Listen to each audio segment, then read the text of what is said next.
Resumão do Rafão. Vamos lá, pessoal. Começando aqui com as bases do HTML e do CSS, tá? Isso daqui é imprescindível para a gente introduzir o mundo do front-end, né? Tem a tríade do front-end, que é o HTML, o CSS e o JavaScript, e a gente sempre tem que começar pela estrutura das coisas, né? Pela estrutura dos sites que a gente visita, pela estrutura dos aplicativos que a gente usa. Então, começando aqui pelo HTML, o que é HTML, né? O nome HTML ele é um acrônimo de Hypertext Markup Language, ou seja, linguagem de marcação de hipertexto. O que é um hipertexto? É qualquer texto que venha através de hiperlinks, né? Que vem através de links. E ele é uma linguagem de marcação. Quando a web começou, ela não tinha sites mega elaborados, né? A web ela era quase que como uma reprodução de textos físicos. Então, quando a gente tinha um site, né, de notícias, ele nada mais era do que um jornal online. E o que um jornal tem? Um jornal tem texto e tem imagens. E era basicamente o que a gente tinha nos primórdios da web, textos e imagens. E o HTML ele surgiu para a gente categorizar textos, né? Para a gente separar o que era um parágrafo do que era um link, para a gente separar do que era um link do que era uma lista, para a gente separar uma lista do que era um título, por exemplo, né? O texto ele tem as suas funções e as suas hierarquias. E o HTML ele servia para isso, para a gente marcar texto. Hoje em dia, o HTML ele serve para muito mais do que isso. A gente pode ter vários elementos num site, além de texto, né? A gente vai ver mais para frente nas nossas aulas de tipografia, que fonte, ela é 90% da web, né? Mas ainda assim, um site ele tem bem mais coisa do que isso. Então, sites comuns, os sites contemporâneos, ele vai ter imagem, vai ter fonte, vai ter muita cor, vai ter vídeo, vai ter interação com o usuário de alguma forma. Para um exemplo aqui, né? Vamos pegar qualquer site aqui do CSS Awards, né? Pra gente dar uma olhada.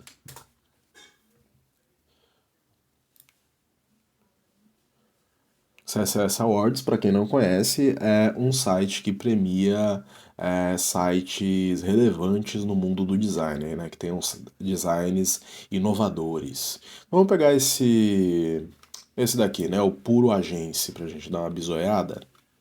Veja que esse site aqui, ele tem texto, né? O We are disrupting, né? Nós somos disruptivos.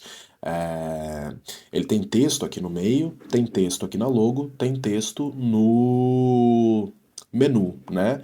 Mas tem uma big de uma imagem pelo fundo, né? Como background, como imagem de fundo, tem cor aqui no fundo também. No começo da web isso daqui não seria possível, porque era tudo muito rudimentar. Mas os sites hoje em dia, a tecnologia hoje em dia nos permite criar sites que são quase que como obras de arte, né? Eles não servem só a um propósito de vender um produto, de entregar uma informação, mas tem todo uma base artística por trás daquele desenvolvimento do site, tá? Então, o designer que fez isso daqui, né, que desenhou esse site, ele estava pensando em composição de cores, espaçamento, imagem, tipografia, e ele desenhou isso daqui porque hoje é possível que o programador, através do HTML, CSS, JavaScript, que ele transforme a imagem que o designer ele pensou em realidade, né? Então ele consegue transformar a imagem idealizada pelo designer em um produto usável pelo usuário do site, né? Então hoje o HTML ele já está muito mais avançado, o CSS e o JS, do que quando eles foram criados. Tá? Vamos lá, para a gente começar a entender o HTML, tem alguns tópicos aqui para a gente se inserir nesse mundo. Como é que a gente faz um comentário em HTML? É bem simples, você abre um sinal de menor, depois você coloca uma exclamação, barra barra, e você fecha esse comentário com barra barra e um sinal de maior. E tudo que você colocar aqui no meio, ele não vai ser interpretado pelo navegador, ele não vai ser interpretado como um código que ele precisa ser mostrado para o usuário, né? Um comentário, não só em HTML, como em qualquer linguagem de programação, ele é uma parte do código que não vai ser interpretada pelo computador. Ele serve para a gente inserir notas que podem ser lidas pela gente mesmo ou por outro desenvolvedor que vai dar manutenção naquele site. E os comentários, quando a gente está iniciando na programação, ou mesmo ao longo do tempo, né, eles vão ser muito úteis para a gente poder não se perder no nosso código. Então, quando a gente entrar em JavaScript, por exemplo, a gente vai entender um pouquinho do conceito de programação orientada a objetos, como dividir as classes e as funções, quando criar funções, quando não criar. E os comentários vão servir muitas vezes para isso, né? Para a gente poder dizer, ó, essa função faz tal coisa e ela precisa de tais parâmetros, né? Para a gente criar notas para a gente mesmo ou para qualquer pessoa que vai usar aquela função depois, né? E o comentário no HTML serve para a mesma coisa, né? Você pode comentar ali, ó, esse daqui é o cabeçalho, esse daqui é o componente tal, esse daqui é o componente Y. O comentário ele vai ser muito útil pra gente. Vamos falar um pouquinho das tags, né? As tags em HTML, elas são o que de fato vão categorizar o conteúdo de texto. Elas usam o conceito de encapsulamento em sua estrutura. Então, assim como um comprimido, ele encapsula o medicamento em um invólucro, a tag encapsula o texto em sua abertura e fechamento, né? E observação, nem toda tag tem abertura e fechamento. Então vamos aqui à anatomia de uma tag, né? Uma tag ela abre com sinal de menor e ela fecha com sinal de maior. E aqui no meio a gente tem o nome da tag. O nome da tag não é uma tag existente, né? Tem várias tags, mas esse daqui é só um exemplo. E aí que a gente tem uma abertura, né? Com menor e maior e o nome da tag, e o fechamento ele é quase igual, né? Ele tem abertura, ele também tem fechamento, e tem uma barrinha aqui que separa o nome da tag do sinal de menor. Então essa barrinha indica que a gente está fechando a tag. Então aqui a gente está abrindo a tag, aqui a gente está fechando, e tudo que tem no meio é o conteúdo daquela tag, é o children, né? Então, por exemplo, se a gente quiser criar um hiperlink, vamos aqui abrir o nosso editor de texto. Se a gente quiser criar um hiperlink, por exemplo, a gente vai criar um A, né? Ele já criou aqui com uma propriedade href, a gente vai ver o que é uma propriedade mais tarde. Tem uma abertura aqui, né? Vamos tirar esse href só para não confundir agora no começo. Tem uma abertura aqui e tem um fechamento. Tudo que eu colocar aqui no meio vai ser o conteúdo do meu link. Então vamos colocar aqui link do meu site, por exemplo. E vai estar aqui, link do meu site, tá? A gente já vai voltar a esse exemplo aqui quando a gente estiver falando de atributos, tá bom? Vamos lá, atributos são informações extras ou configurações das tags HTML. Por exemplo, na tag imagem, IMG, o atributo source, SCR, é uma configuração que indica o local no computador da imagem que a imagem tem que ser exibida, né? E os atributos eles são passados dessa forma aqui, ó, dentro da tag de abertura. Então, por exemplo, aquele href que apareceu aqui no anchor, né, no A, ele é um atributo. E tudo que eu colocar aqui dentro vai ser uma configuração da onde que eu quero que esse link leve. Então, vamos lá, google.com.br, por exemplo. Faltou o www aqui, né? Agora isso aqui é um link usável. Então eu tenho a abertura da tag, eu tenho o fechamento, dentro eu tenho o conteúdo da minha tag e eu tenho um atributo href que ele vai servir para configurar o meu link, para ele dizer para onde que meu link tem que levar. Então se eu clicar aqui nesse link, ele já vai abrir lá o site do Google para mim, tá? Então eu tenho abertura, fechamento e um atributo.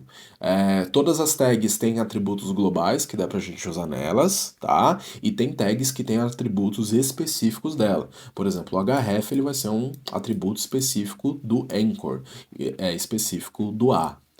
Vamos lá. A gente tem o conceito de alinhamento das tags, que é uma prática de colocar uma tag dentro da outra para formar uma hierarquia ou uma estrutura. Por que a gente vai usar o alinhamento das tags? Por dois motivos.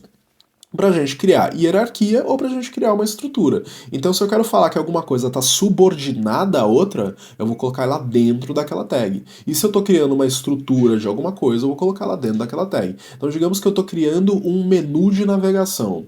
tudo que é componente desse menu vai ser os links do menu, o logo do meu site, um botão de inscrever-se ou de fazer login. Todos esses componentes que fazem parte de um menu vão estar dentro de uma tag de menu, né? Então, por exemplo, digamos que eu esteja fazendo um header normal, né? Vamos exemplificar aqui. Vamos exemplificar. Estou fazendo um header, vou usar uma tag header, né, para dizer que eu estou fazendo um header. É uma tag semântica, é uma tag que só divide coisa, ela não vai fazer nada específico. Por exemplo, é como se fosse uma div que ela informa para o navegador que tudo que está dentro dessa tag é um cabeçalho, né? E aqui dentro eu vou ter uma logo, por exemplo, logo. Eu vou ter um menu com item, item, item,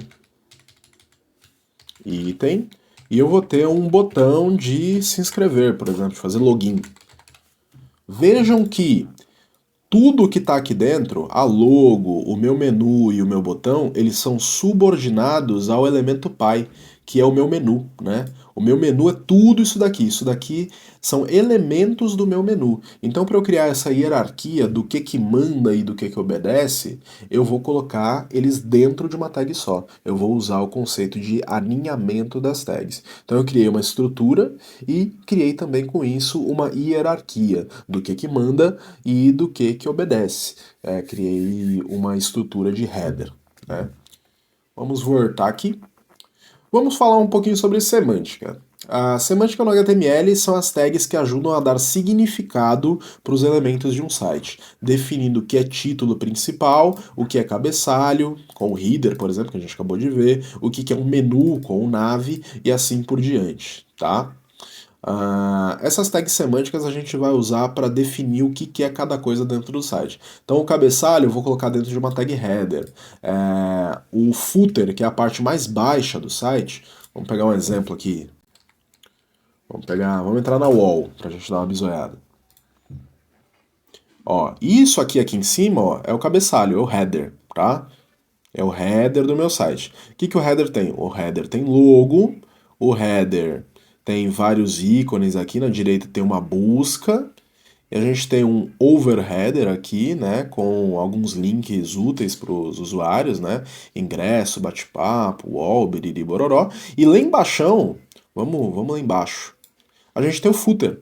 O footer sempre tem algumas informações importantes para o usuário também, né? Aplicativo, para o seu negócio, sobre.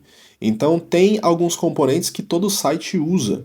E essas seções aqui no meio? Essas seções, são sections, né? E section também é uma tag semântica que a gente pode usar no nosso HTML para a gente definir uma seção, né? Então tem uma seção de fotos, uma seção de notícias, uma seção de calendário, sei lá, eu vou colocar tudo dentro de section no meu site, né? Vamos entrar em outro site aqui pra gente dar uma bisoiada, vamos ver que site que eu posso entrar aqui.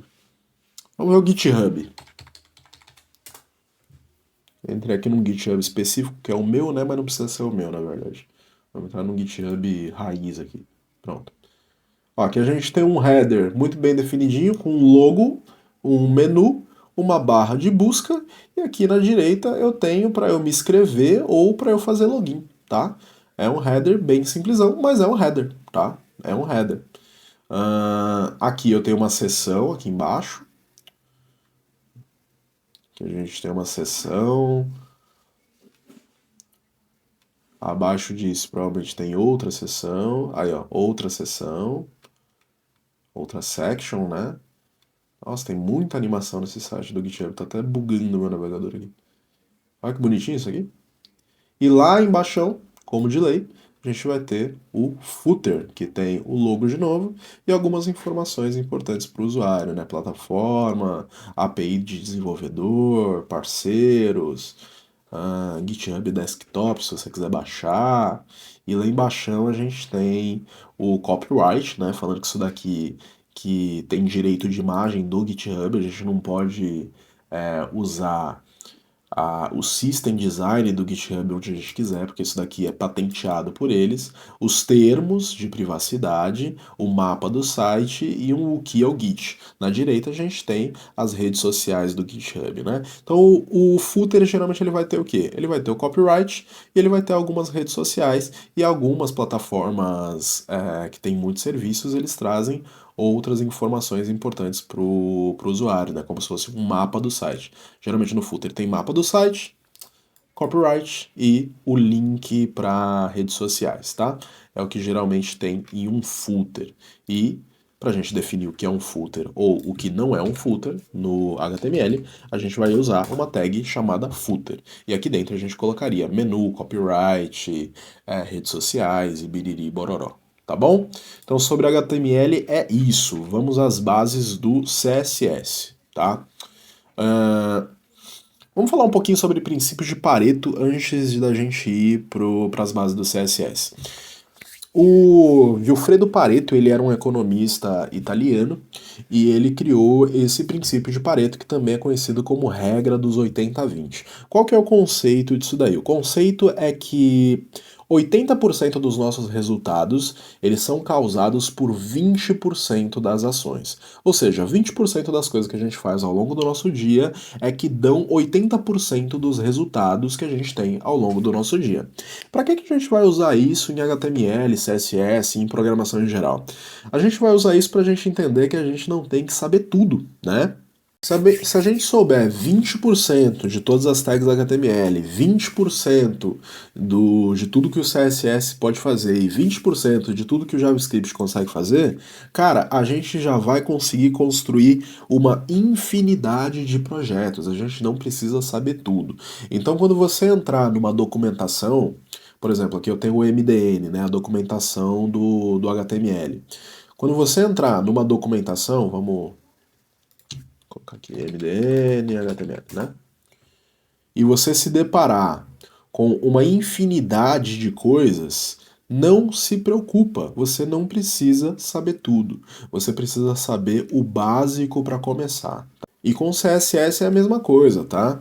Tem uma infinidade de seletores, infinidade de modos de você selecionar um elemento HTML, tem uma infinidade de propriedades que você pode atribuir a eles, e cada propriedade tem uma infinidade de valores que você pode atribuir a essas propriedades. Você precisa saber todo o CSS para começar a trabalhar, você precisa saber todo o CSS para você poder se considerar um programador front-end? Não! Até porque ninguém sabe 100% do HTML, 100% do CSS, 100% de tudo que o JavaScript consegue fazer, tá? Então a gente vai usar o princípio de Pareto ao longo dos nossos estudos. A gente vai focar nos 20% que a gente precisa saber, nos 20% que são mais usados do HTML, do CSS e mais para frente do JavaScript. Fechou? Então, tendo esse conceito do princípio de Pareto claro na nossa mente, vamos aos seletores. O que são os seletores? Eles servem para a gente selecionar elementos HTML, tá? Tem uma infinidade de modos da gente selecionar elementos HTML. Aqui eu coloquei só 3. Por quê? Porque é o que a gente vai usar no dia a dia, geralmente, né? Eu já estou seguindo o princípio de Pareto aqui na nossa aula. Então aqui eu tenho uma div, que eu não nomeei ela com nenhuma classe, nenhum ID. Aqui eu tenho uma div que eu nomeei com uma classe e uma div que eu nomeei com um identificador. Como é que a gente seleciona no CSS, tá? A gente pode selecionar simplesmente pelo nome do elemento, então aqui, qual que é o nome da tag? É div. Se eu colocar div aqui, eu já seleciono o elemento que eu quero atribuir algum estilo, tá? Eu posso selecionar ele também com uma classe. Se eu coloquei uma classe ali como um atributo daquela tag, eu vou usar um ponto que vai se referenciar à classe. Então, dentro do CSS, ponto é igual a classe e vou passar o nome da classe. Esse é um dos jeitos, tá? Eu nomeei a classe como classe aqui, tá? Então, ponto classe, pronto, já selecionei esse elemento ali. E eu tenho o ID, tá? O ID, o que vai categorizar ele dentro do CSS, é a hashtag, é o joguinho da velha. Eu vou passar a hashtag para dizer que eu estou querendo selecionar um ID e vou passar o nome do identificador, fechou? Vamos ver isso aí acontecendo na prática? Vamos usar aqui o nosso editor de código. Vamos criar 3 divs, que nem tá ali, fechou? Uma div sem nada, uma div com uma classe que eu vou te chamar de minha classe, fechou? E uma div eu vou chamar de meu identificador, tá? Aqui eu coloquei um estilinho de div, coloquei só um estilinho de div para a gente poder começar, tá? Vamos deixar esse estilinho de div aí. Vejam que eu simplesmente... Vamos dar um margin para você poder saber o que é uma div, né? Vamos dar um margin bottom aqui de 15 pixels. Não se preocupa se você não está entendendo nada disso aqui, tá? A gente vai ter aula sobre cada valor desses. Aqui eu tenho uma div, tá? 3 divs que eu criei aqui no meu HTML. Uma eu selecionei apenas pelo div. Então eu coloquei aqui o div, abri chaves e coloquei aqui o estilo que eu queria que ela tivesse. Fechou? Por que a gente não vai usar esse estilo geral na maioria das vezes? Porque eu vou ter uma infinidade de divs dentro do meu projeto. E se eu não quero que todas elas tenham algum estilo específico, eu não vou selecionar todas elas para dar um estilo específico, né? Então, normalmente a gente não vai usar isso daqui para dar um estilo para alguma div particular, né? A gente vai usar quando a gente quer pegar todas as divs do nosso site. Então, por exemplo, quando a gente está fazendo um reset CSS, quando você abre um projeto CSS, ele já vem com algumas estilizações padrões. Então tudo vem com um margin pré-definido, com um padding pré-definido. Você poderia fazer isso daqui para o margin, você poderia fazer isso daqui para o padding. Ou, por exemplo, uma coisa que vem com estilo pré-definido é uma lista, né? Aqui eu tenho um L, uma unordered list e um list item dentro dele. Item da lista, tá? Todos os list item, eles vão vir com essa bolinha aqui, com esse button aqui do lado. Button não, com esse bullet point aqui, né? Todos os LI vão vir com isso. Se eu quero que nenhum LI tenha isso no meu site, eu vou pegar todos os LIs do meu site, tá?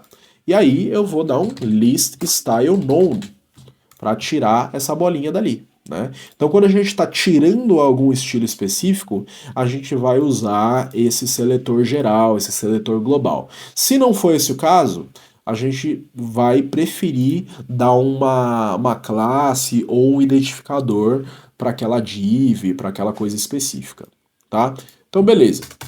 Já entendemos como que a gente usa um seletor global, vamos para os específicos agora. A gente tem uma classe nomeada de minha classe, tá?